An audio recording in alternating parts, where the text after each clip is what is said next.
हाय, मी Neelam. Healing किती आणि कशा प्रकारचं हिलिंग असू शकतं याची काही आपल्याला कल्पना आहे का? आज असंच एक आगळं-वेगळं हिलिंग बरं का.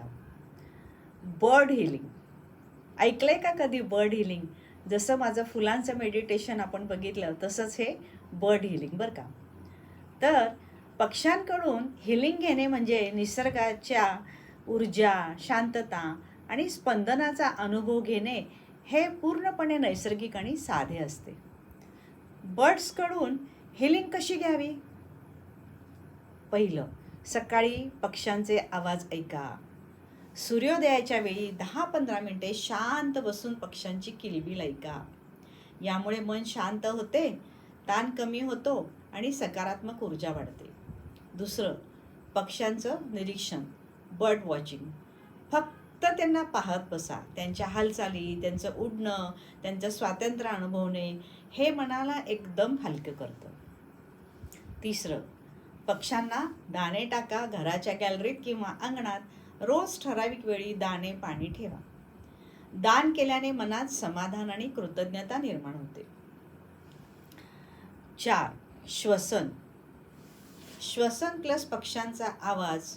डोळे बंद करा, खोल श्वास घ्या, अगदी दीर्घ श्वास घ्या आणि पक्ष्यांचा आवाज मनात भरा. 5 मिनिटं असं केल्यास तुमची सर्व चिंता कमी होते. त्यानंतर विशिष्ट पक्ष्यांचे आध्यात्मिक अर्थ पण आहेत बरं का. काय आपल्याला कधी माहिती आहेत का? तर ऐका. पोपट कशासाठी? त्याचा आध्यात्मिक तर संवाद आणि बुद्धिमत्ता. कबूतर हे तर माहीत असेल सगळ्यांना की शांतिप्रिय, कबूतर शांतता. गरुड धैर्य आणि स्पष्ट दृष्टिकोन. चिमणी आपली घरगुती सुख आणि साधेपणा. आणि ह्या अशा प्रत्येकाच्या वेगवेगळ्या कलाकृती आहेत. नंतर आणखी सगळ्यांचं हे आवडतं आहे की निसर्गात चालणे. तुम्हाला वॉकिंग आवडतं, त्यामुळे सकाळच्या चालण्यात पक्ष्यांचे निरीक्षण जोडले तर दुप्पट फायदा होईल.